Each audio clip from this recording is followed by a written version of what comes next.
It's another day on top of a hill of lush green vegetation, few meters away from a Shai Osu District hospital. A prayer service is ongoing. That's just one of many prayer camps and religious centers which have sprung up around the hospital in the last few years. Prayer camps should not be a worry, but hospital authorities say religious leaders are encouraging pregnant women to abandon medical attention for spiritual help. Medical director at the Shai Osu District Hospital, Dr. Kennedy Brightson, recounts an incident a few months ago. There was one that she had obstructed labor. She came and we told her she was going to have an elective cesarean section surgery to bring the baby out. The first thing she said was she ran the fingers over the head, tofiakwa, over her dead body. The pastor said it.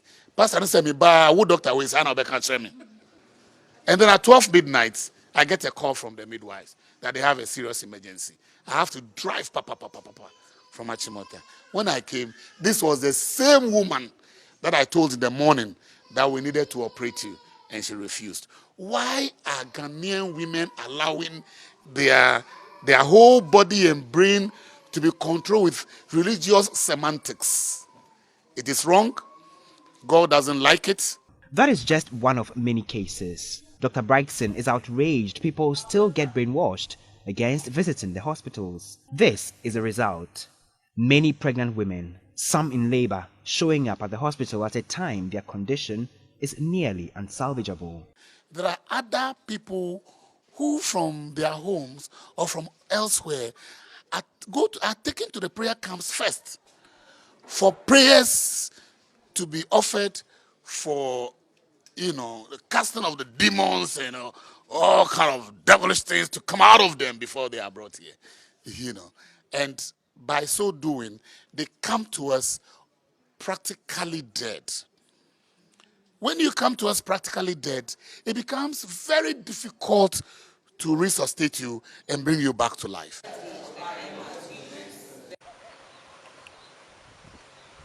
I visit one of such camps on a hill not very far from the hospital.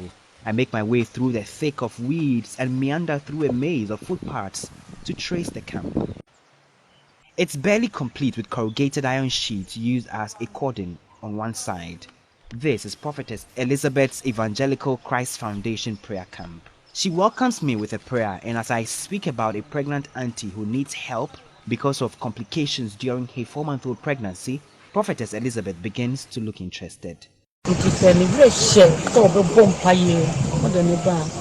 she believes in prayers, bring her here. Bring her from the hospital and we'll embark on an intensive prayer session. I was curious about how much she would charge, but she told me her services are free. We do not charge clients here. Just let her come with things she will need for the next 7 days.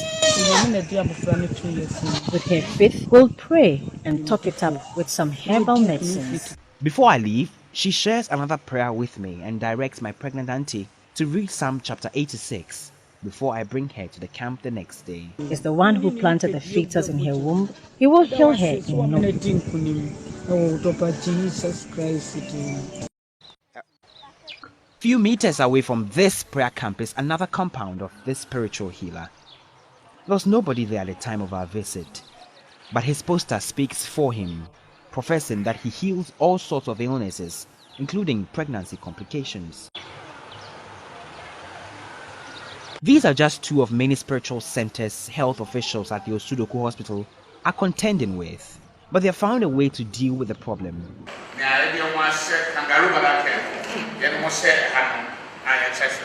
It's one of those days where a pregnancy school session is underway, and at least 50 pregnant women are being taught something about hygiene and healthy diets. A pregnant woman who is having convulsions, This is one of the ways the hospital is looking to dealing with the problem. We have been taught how to maintain good health and personal hygiene.